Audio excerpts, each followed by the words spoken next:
Welcome dear students. आज हम analysis of second law of thermodynamics के लर्निंग आउटकम्स को कंप्लीट करेंगे और उसको कंप्लीट करने के बाद you will be able to recall the coefficient of performance of heat pump and refrigerator and to describe the equivalence of Kelvin Planck and Clausius statement कि किस तरीके से आप केल्विन प्लैंक और क्लॉसियस स्टेटमेंट को एक कर सकते हो, किस तरीके से उनकी इक्विवेलेंस को देख सकते हो। सी, अब जब हम लोगों ने बात की थी सेकंड लॉ ऑफ थर्मोडायनेमिक्स की, तब हम लोगों ने एक चीज़ बहुत ही अच्छे से सिखाई थी और वो चीज़ क्या सिखाई थी कि सेकेंड लॉ में Kelvin statement, Kelvin Planck statement और क्लॉसियस स्टेटमेंट दोनों जुड़े हुए हैं। एक वर्क एब्जॉर्बिंग के बारे में है तो एक वर्क प्रोड्यूसिंग के बारे में है। अब दोनों किस तरीके से इक्विवेलेंस है उनके बारे में भी आज हम सीखने वाले हैं। और अभी हम सीखेंगे कि जो क्लॉसियस स्टेटमेंट में हमने हीट पंप और रेफ्रिजरेटर की बात की थी, उनकी coefficient of performance that is COP किस तरीके से निकलती है, उनके बीच का रिलेशन क्या है, ये सारी चीजें अभी हम देखने वाले हैं। तो आइए देखते हैं। हमने हेडिंग डाली है coefficient of performance of dot dot dot. अब उसमें दो चीज़ें हैं, एक है केल्विन प्लैंक के लिए, सॉरी केल्विन प्लैंक नहीं, क्लॉसियस के लिए, और क्लॉसियस में दो हैं, क्या है, एक है हीट पंप और एक है रेफ्रिजरेटर। तो किस तरीके से आपको हीट पंप और रेफ्रिजरेटर की निकालनी है उसके बारे में मैं अभी आप लोगों को बताता हूँ। तो देखिए, पहले जानिए सीओपी क्या है, कोफिशिएंट ऑफ परफॉर्मेंस क्या है। ठीक है, देखो जब भी कभी कोफिशिएंट ऑफ परफॉर्मेंस की बात आएगी तो आप उसे एफिशिएंसी के ही तरीके से देख सकते हो, बट दो चीज़ें हैं, एक है वर्क प्रोड्यूसिंग। जब भी कभी आप वर्क प्रोड्यूस करते हो किसी इंजन को लेकर के, किसी डिवाइस को लेकर के, तो वहां पर हम उसे बोलते हैं एफिशिएंसी। ठीक है, और जब भी कभी आप वर्क एब्जॉर्ब करते हो और उससे आप कुछ आउटपुट देते हो तो आप उसे क्या बोलते हो, उसे आप बोलते हो कोफिशिएंट ऑफ परफॉर्मेंस। अगर मैं सीओपी वर्सेस एफिशिएंसी लिखना चाहूँ, थोड़ा सा एक टॉपिक है, इसको समझ लीजिए ताकि कभी आप लोगों को दिक्कत ना आए। एफिशिएंसी, तो सीओपी में जो इनपुट करते हैं हम, वो क्या होता है, सीओपी में जो चीज इनपुट करते हैं उसे हम बोलते हैं वर्क। और अगर आपने फील किया हो, एफिशिएंसी में जो चीज इनपुट करते हैं वो क्या होती है, आपकी हीट।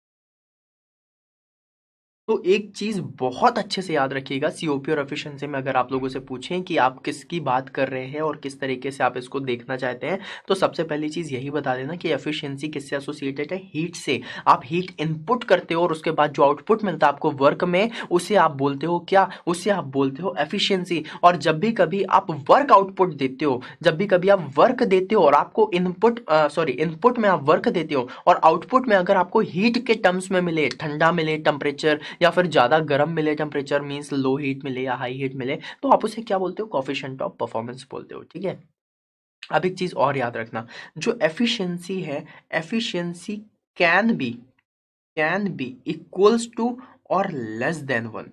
समझ रहे हो, या तो एफिशिएंसी एक के बराबर हो सकती है या फिर एक से कम भी हो सकती है, कोई दिक्कत नहीं है। और सीओपी, सीओपी के लिए एक ऐसा केस है कि कोफिशिएंट ऑफ परफॉर्मेंस एक भी हो सकता है, एक से कम भी हो सकता है, एक से ज़्यादा भी हो सकता है। ठीक है, मोस्टली एक से ज़्यादा होता है इसकी वो होती है, लेकिन रेफ्रिजरेटर के केस में आप हो सकता है, हीट पंप के केस में नहीं हो सकता। ठीक है, ये भी क्यों ऐसा होता है वो भी मैं आपको बताऊंगा। ठीक है, रेफ्रिजरेटर की जो सीओपी है वो कम हो सकती है, हीट पंप की सीओपी एक होगी या फिर एक से ज़्यादा होगी, ये चीज़ याद रखिएगा। ठीक है, अब सीओपी के बारे में बता दूं, कोफिशिएंट ऑफ परफॉर्मेंस है क्या। Coefficient of performance is nothing but it is the ratio of desired effect upon work input. ठीक है, तो लिख लीजिएगा, coefficient of performance is the ratio of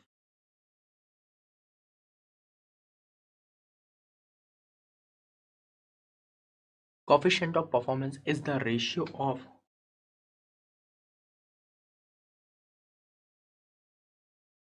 desired effect। Desired effect मतलब आप क्या चाहते हो, आप पानी को ठंडा करना चाहते हो, पानी को गर्म करना चाहते हो, मतलब पानी का मैंने एक एग्जांपल लिया, आप कुछ भी ले सकते हो उसमें। ठीक है, कि आप कूलिंग चाहते हो या हीटिंग चाहते हो, that is desired effect. And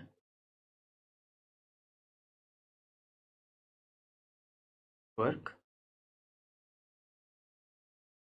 ठीक है, अगर मैं इसको लिखना चाहूँ तो इसी तरीके से लिखूंगा, क्यूपी इक्वल्स टू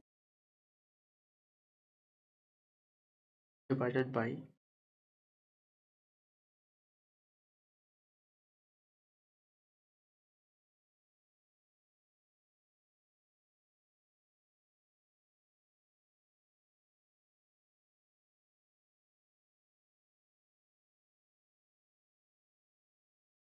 ठीक है, ठीक है। ये चीज़ अगर आप लोगों के दिमाग में रहेगी तो ये सब आप बहुत अच्छे से कर सकते हो, चीज़ें समझ सकते हो। अब ये जो चीज़ आपको हमने बताई है desired effect upon, sorry heat input नहीं, यहाँ पे क्या होगा, वर्क इनपुट। एफिशिएंसी की वजह से हीट इनपुट था, but it is work input. ठीक है, वर्क इनपुट होता है desired effect upon work input. आप किस तरीके से करते हो वो भी मैं दिखाता हूँ। मान लीजिए मैंने एक लिया सोर्स, इसका टेम्परेचर रखा हायर, और ये, अब इसमें मुझे क्या करना पड़ेगा, वर्क डन देना पड़ेगा। डब्ल्यू डॉट डी मुझे देना पड़ेगा, वर्क डन देना पड़ेगा। और इसमें जो हीट है दैट इज हायर, ये जाएगी और क्यू। और अगर मुझे सीओपी निकालनी है, सीओपी रेफ्रिजरेटर, तो आप एक चीज़ ये बोल सकते हो कि जो इसकी सीओपी होगी सर वो क्या हो सकती है, उसमें हमारा जो डिजायर्ड इफेक्ट है वो क्या है, कि हमें रेफ्रिजरेटर में क्या चाहिए होता है, ठंडा पानी चाहिए होता है, ठंडी चीज़ें चाहिए होती हैं, कूलिंग चाहिए होती है। कूलिंग के लिए आपको क्या चाहिए कि जितना ठंडा से ठंडी चीज़ मिल सके, मतलब जितना हीट लॉस हो जाए उतना अच्छा। मतलब मुझे मैक्सिमम क्या चाहिए, क्यू एल चाहिए, क्यू एल चाहिए। समझ रहे हो, अब देखो क्यू एल चाहिए वो चीज़ तो मैं समझ गया, लेकिन बात ये है कि वर्क इनपुट क्या होगा। वर्क इनपुट तो सेम है, किस तरीके से निकाला था, कुछ याद आ रहा है, वर्क इनपुट किस तरीके से निकाला था। देखिए, वर्क इनपुट निकालने का तरीका क्या था कि 100 रुपए थे आपके पास, 40 बचे, मतलब 60 रुपए का वर्क इनपुट हो गया। सेम चीज़ यहाँ पे भी कर सकते हो। देखो जिस तरीके से क्यू एल जा रहा है, तो क्या मैं इसको अगर ये यहाँ पर जो बना हुआ है क्यू एच, क्यू एल और डब्ल्यू डी, क्या मैं इसको यहाँ पर इस तरीके से आपको बता सकता हूँ, क्यू एल जा रहा है प्लस उसमें मैंने डब्ल्यू जोड़ दिया, तो मुझे क्यू एच मिल गया। देख रहे हो ना कि भाई साहब क्यू एल जा रहा है, डब्ल्यू डी जोड़ दिया और दोनों मिलकर के क्यू एच तक पहुंच गए, सेम चीज। तो क्या मैं इससे डब्ल्यू की value Q H minus Q L निकाल सकता हूँ, Q H minus Q L निकाल सकता हूँ, बिल्कुल निकाल सकता हूँ। बस यही तो वर्क इनपुट डालना है, और इसीलिए मैंने यहाँ पर लिख दिया क्यू एच माइनस एल। तो एफिशिएंसी हो या सीओपी, आपका जो वर्क इनपुट है Q H minus Q L ही होता है, ये चीज़ याद रखिएगा। ठीक है, तो जो आपकी रेफ्रिजरेशन की सीओपी निकली है वो बिल्कुल करेक्ट निकल गई है, और that is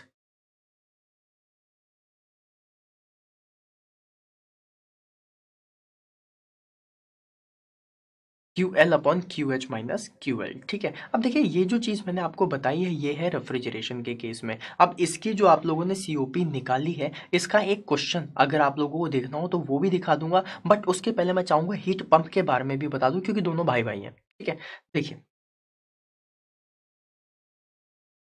same cheese, same चीज़ जो डायग्राम अभी बना हुआ है रेफ्रिजरेशन के लिए, सेम डायग्राम मैं बनाने वाला हूँ, और उसमें रेफ्रिजरेशन की जगह मैं क्या लिख दूंगा, उसमें रेफ्रिजरेशन की जगह मैं सिर्फ और सिर्फ एक वर्ड लिख दूंगा, that is heat pump, that is H. अब एचपी से हिंदुस्तान पेट्रोलियम मत समझ लीजिएगा, ये हीट पंप है, गलत हो जाएंगी। क्यू एच, और आपको क्या मिल रहा है, डब्ल्यू डी, राइट। अब देखिए जब आपको इसमें सीओपी निकालनी है, सीओपी ऑफ हीट पंप, तो सीओपी ऑफ हीट पंप क्या हो जाएगा वो समझो। सीओपी ऑफ हीट पंप क्या होगा, सीओपी ऑफ हीट पंप आपका कहाँ से जनरेट हो रहा है, सीओपी ऑफ हीट पंप आपका जनरेट हो रहा है रेफ्रिजरेशन नहीं, गीजर की वजह से। और गीजर में आप क्या करते हो, पानी को गर्म करते हो, मतलब आपकी जो डिजायर्ड इफेक्ट है, जो दिल की तमन्ना है, जो आपकी चाहत है, वो क्या है, वो आपकी चाहत है कि आप चीज़ों को गर्म कर सको। ठीक है, और गर्म करने के लिए आप उसमें वर्क इनपुट करोगे, तो गर्म करने के लिए आपको क्या चाहिए, क्यू एच चाहिए। सो अब हमारी डिजायर्ड इफेक्ट हो जाएगी क्यू एच, राइट। समझ रहे हो, और क्यू एच और वर्क इनपुट क्या है, Q H minus Q L. तो ये जो हमने सीओपी ऑफ हीट पंप निकाली है वो क्या है, Q H upon Q H minus Q L, इसको याद रखिएगा। ठीक है, ये जो दो सीओपीज निकाली हैं, एक होती है रेफ्रिजरेशन की और एक होती है हीट पंप की, और ये दोनों की दोनों सीओपी अगर आप देखो तो कहीं ना कहीं कुछ कुछ सेम लग रही हैं। कैसे सेम लग रही हैं, थोड़ा सा फील करिए। देखिए कहीं पे क्यू एल है ऊपर, और यहाँ पर नीचे वहाँ पर क्यू एच है, मतलब हीट पंप है तो हायर चाहिए, तो आप क्यू एच कर सकते हो, और जो रेफ्रिजरेशन है वहाँ पे क्यू एल कर सकते हो।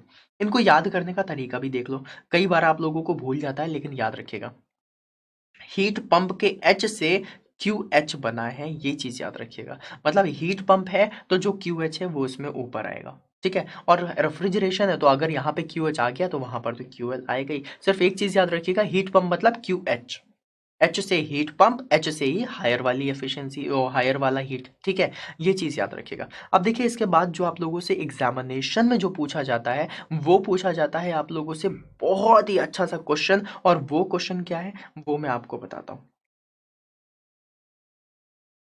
Relation between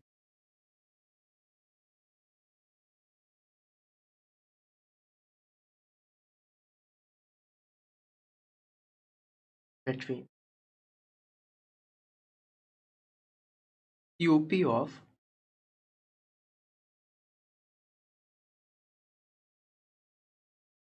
heat pump and refrigerator,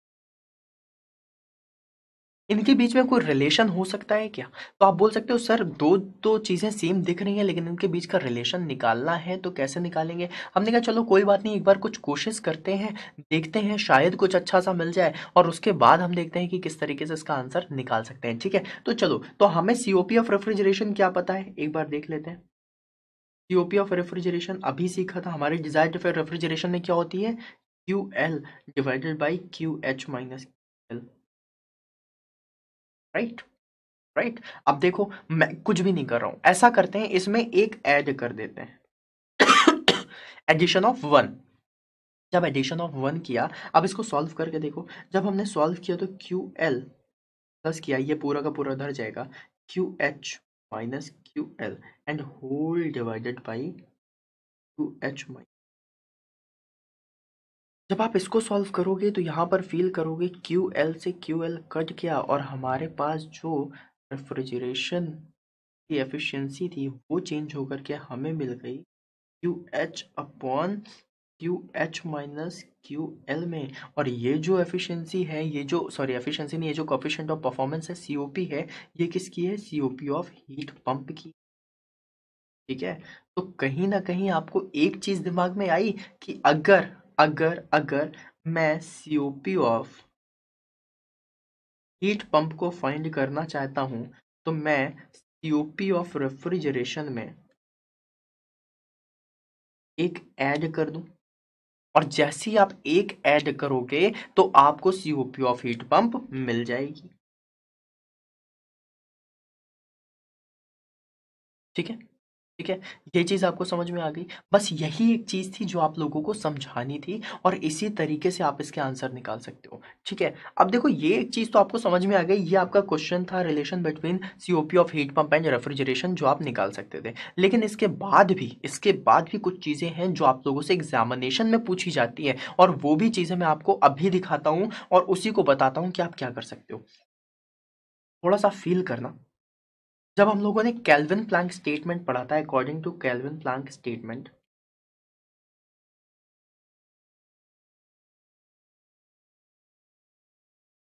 according to Kelvin Planck statement, अब जब मैं आपसे बात करूंगा तो मैं क्या बात करूंगा, according to Kelvin Planck statement हमारी बातें क्या हुई थी कि इसकी जो एफिशिएंसी होती है हीट इंजन की वो क्या होती है, वो होती है हमारा क्या वर्क आउटपुट आ रहा है, and that was Q H minus Q L, याद करिए। और हमने क्या इनपुट किया था, हीट इनपुट की थी, दैट इज क्यू एच। अगर आप फील कर पा रहे हो तो यहीं पर ही ऊपर हम लोगों ने लिखा हुआ था Q H upon Q H minus Q L, that is COP of heat pump. तो क्या मैं इससे एक रिलेशन लिख सकता हूं कि एफिशिएंसी ऑफ हीट इंजन या फिर COP of heat pump, COP of heat pump is equals to 1 upon efficiency of heat engine. आप देखिए ना, अगर आप इसको रेसिप्रोकल कर दे, Q H minus Q L upon Q H को रेसिप्रोकेट कर दें तो आपको Q H upon Q H minus Q L मिल जाएगा, और that is the COP of heat pump. तो इससे मुझे एक रिलेशन और मिल गया, और यही रिलेशन मैं यहाँ पर भी ऐड कर सकता हूँ, और जो मेरा फाइनल रिलेशन बनेगा वो क्या बनेगा, वो बनेगा COP of heat pump, COP of heat pump equals to COP of refrigeration plus one equals to 1 upon efficiency of heat engine, right. अब जब ये चीज़ें मैंने लिख दी तो मेरे पास एक बहुत ही अच्छा सा इक्वेशन आ गई। इक्वेशन का एक फॉर्मूला मिल गया या फिर एक ट्रिक मिल गई जिसका आप बहुत अच्छे से यूज कर सकते हो। अब देखो यूज कहाँ पर होती हैं चीजें, ये बता रहा हूँ, एग्जामिनेशन पॉइंट ऑफ व्यू से बहुत इंपॉर्टेंट है। जैसे कि मैंने आप लोगों से बोला कि मुझे पता है if COP of heat pump is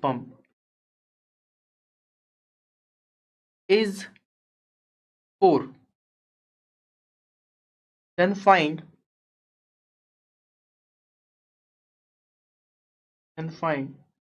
the COP of refrigerator and efficiency of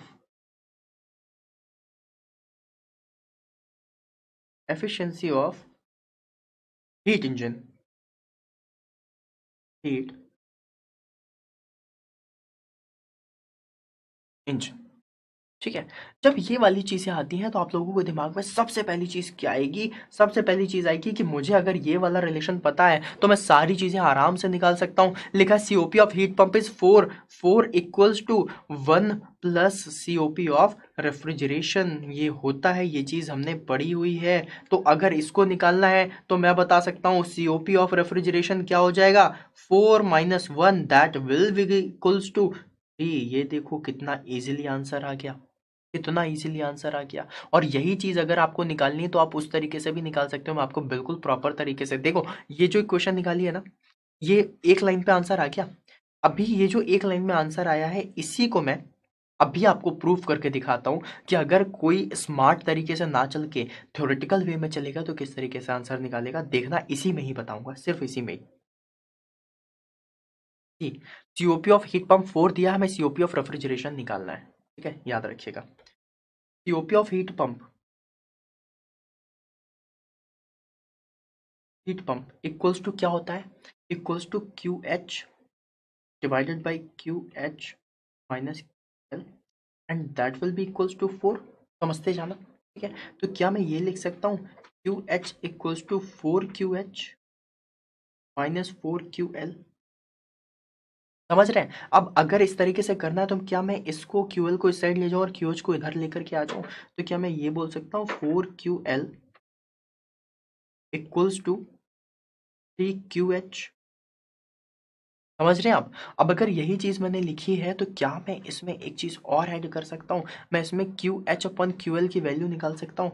तो Q H upon Q L की वैल्यू चलो निकाल ही लेते हैं, और Q L upon Q H दोनों की वैल्यू निकाल देते हैं। तो Q H upon Q L की वैल्यू क्या हो जाएगी, Q H upon Q L हो जाएगा 4/3, या फिर Q L upon Q H क्या हो जाएगा, दैट इज 3/4। ठीक है, समझते जाना। अब मैंने क्या किया, सीओपी ऑफ रेफ्रिजरेशन देखा क्या होता है, COP of refrigeration that is Q L upon Q H minus Q L. यही था, यही था। समझो। अब देखो मैं क्या कर रहा हूँ, मैं इनमें से क्यू एल कॉमन ले रहा हूँ।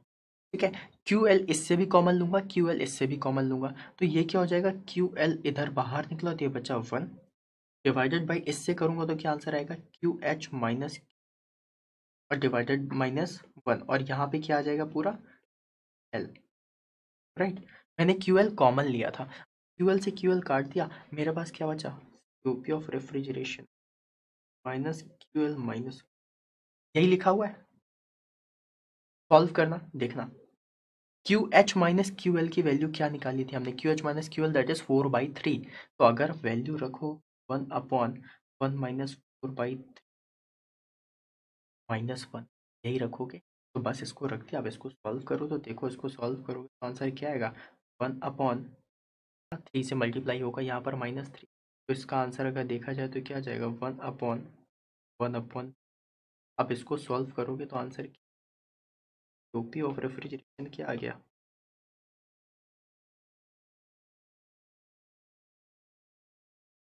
समझ आया कि सीओपी ऑफ रेफ्रिजरेशन 3 आ गया। अब देखो इसको सॉल्व करने में मुझे कितना टाइम लगा, मैंने स्टार्ट किया था यहाँ से स्टार्ट किया, लिखते लिखते लिखते लिखते मैंने Q H upon Q L की वैल्यू निकाली। फिर उसके बाद मैंने सी ओ पी ऑफ रेफ्रिजरेशन का फॉर्मूला रखा, और फॉर्मूला रखने के बाद फाइनली कैलकुलेट करके मैंने आंसर दिया क्या? फाइनली कैलकुलेट करके मैंने आंसर दिया 3। और सबसे पहली चीज जो इक्वेशन हमने लिखी थी, वो इक्वेशन क्या लिखी थी? COP of heat pump equals to 1 plus COP of refrigeration. याद है?